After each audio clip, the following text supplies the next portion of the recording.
ರಾಜಕಾರಣಿ ಮಗಳಾಗಿ ನಾನು ಸೋಲು ತಿಂದ ಮೇಲೆ ಜನಗಳ ಸೇವೆ ಮಾಡಿಕೊಂಡೇ ನಾನು ಮುಂದೆ ಬಂದಿದ್ದು. ಅವ್ರ ನೆರಳಿದೆ, ಅವ್ರ ಆಶೀರ್ವಾದ ಇದೆ. ಅವ್ರ ಆಶೀರ್ವಾದದಿಂದ ಮುಂದೆ ಬಂದಿರೋಳು ನಾನು. ಅವ್ರ ಆಶೀರ್ವಾದ ಇಲ್ಲದೆ ಹೋದರೆ ನಾನು ಏನೂ ಸಾಧಿಸೋಕ್ಕಾಗ್ತಾ ಇರಲಿಲ್ಲ. ರಾಜಕಾರಣಿಯಾಗಿ ತುಳಿದಾಕಿದ್ರು, ಸೋಲ್ಸಾಕಿದ್ರು. ಅದಾದಮೇಲೆ ನನಗೆ ಭವಿಷ್ಯ ಸಿಕ್ಕಿದ್ದು, ಬೆಳೆದಿದ್ದು, ನಾನು ಅದನ್ನು ದೇವ್ಗುಲ ಅಂತ ನೋಡಿದಾಗ 100 ಕಾಲವಾದ ಹೊಸ ಶ್ರೀ ವೇಣು ಟಿವಿಎಸ್ ಶೋರೂಮ್ ಕೌಲಾರ್ bypass Maruti Nexa car showroom ಪಕ್ಕ ಕಿಯಾ ಶೋರೂಮ್ ಎದುರು ಪ್ರಾರಂಭವಾಗಿದೆ. ಬುಕಿಂಗ್ ಆಫರ್ಸ್ ಮತ್ತು ಸರ್ವಿಸ್ಗಾಗಿ ಕೂಡಲೇ ಸಂಪರ್ಕಿಸಿ 9986833899. ಸೋಲ್ಸಾಕಿದ್ರು.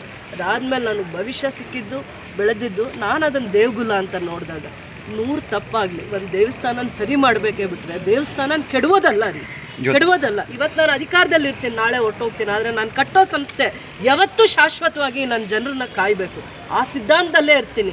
ನಾನು ಯಾರ ಬಗ್ಗೆ ಏನೂ ಹೇಳಿಕೆ ಹೇಳಲ್ಲ. ನನಗೆ ಇಷ್ಟ ಇಲ್ಲ ರೀ. ನನ್ನ ಜಿಲ್ಲೆನ ಎಲ್ಲೂ ಅವಮಾನ ಮಾಡಲ್ಲ. ನನ್ನ ಜಿಲ್ಲೆ ಎಲ್ಲೂ ತಲೆ ಬಗ್ಗಿಸಿ ನಿಲ್ಬಾರ್ದು. ನನ್ನ ಜಿಲ್ಲೆಗೆ ಇನ್ನೂ ಒಳ್ಳೇದಾಗಬೇಕು. ರೈತರ ಸಂಸ್ಥೆ ಉಳಿಬೇಕು, ಬಡವರು, ಹೆಣ್ಮಕ್ಳು, ಶೋಷಿತ ವರ್ಗದವರು ಬದುಕಬೇಕ್ರಿ, ಅಂಥವ್ರು ಆಗ್ಬೇಕು ನಾವು. ಜಿಲ್ಲೆನಲ್ಲಿರುವಂತ ಮಹಿಳಾ ಶಾಲೆ ಇಲ್ಲ ಅನ್ನುವಂಥದ್ದು ಮೊನ್ನೆ ನಡೆದಂತ ಸಭೆ ಇರಬಹುದು. ಬೇಜಾರೇ ಇಲ್ಲ ರೀ. ಬಡವ್ರ ಹತ್ರ ಕೆಲಸ ಮಾಡಕ್ಕೆ ಆಯ್ಕೆ ಆಗಿರೋದು, ರೈತರ ಹತ್ರ ಕೆಲಸ ಮಾಡಕ್ಕೆ ಆಯ್ಕೆ ಆಗಿರೋದು, ಎಲ್ಲೂ ಒಂದು ಸ್ಟೇಜ್ ಮೇಲೆ ವೇದಿಕೆಗಳ ಮೇಲೆ ಕುತ್ಕೊಳ್ಳೋದಕ್ಕಲ್ಲ ಜನ ನಮ್ಮನ್ನು ಗೆಲ್ಸಿರೋದು. ತುಂಬ ಒಳ್ಳೇದಾಯಿತು. ನನ್ನ ಅವಮಾನ ಮಾಡಿದ್ರು ನಾನು ಖುಷಿ ಪಡ್ತೀನಿ. ನನ್ನನ್ನು ಯಾರು ಆಶೀರ್ವಾದ ಮಾಡಿದಾರೆ ಅವ್ರಿಗೆ ನ್ಯಾಯ ಕೊಡ್ತಾ ಇದ್ದೀನ ಹೋಗಿ ನೋಡ್ತೀನಿ. ಯಾವ ವೇದಿಕೆನೂ ಬೇಕಾಗಿಲ್ಲಪ್ಪ, ಯಾವ ಸ್ಟೇಜ್ಗೋಸ್ಕರನೂ ನಾನು ಫೈಟ್ ಮಾಡೋಣ. ಗೋವಿಂದಗೌಡ ಅವರು ಕಾಂಗ್ರೆಸ್ ಪಕ್ಷ ಅಲ್ಲ ಅಂತ ಅಂದ್ಬಿಟ್ಟು ಕೆಲವರು ಶಾಸಕರು ಹೇಳ್ತಾ ಇದ್ದಾರೆ.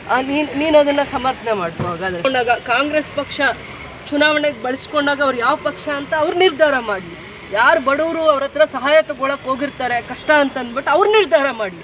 ಜನನಾಯಕರಿಗೆ ಪಕ್ಷ ಬೇಕಾಗಿಲ್ಲ ರೀ, ಜನನಾಯಕರಷ್ಟೇ ಅವರು. Okay madam.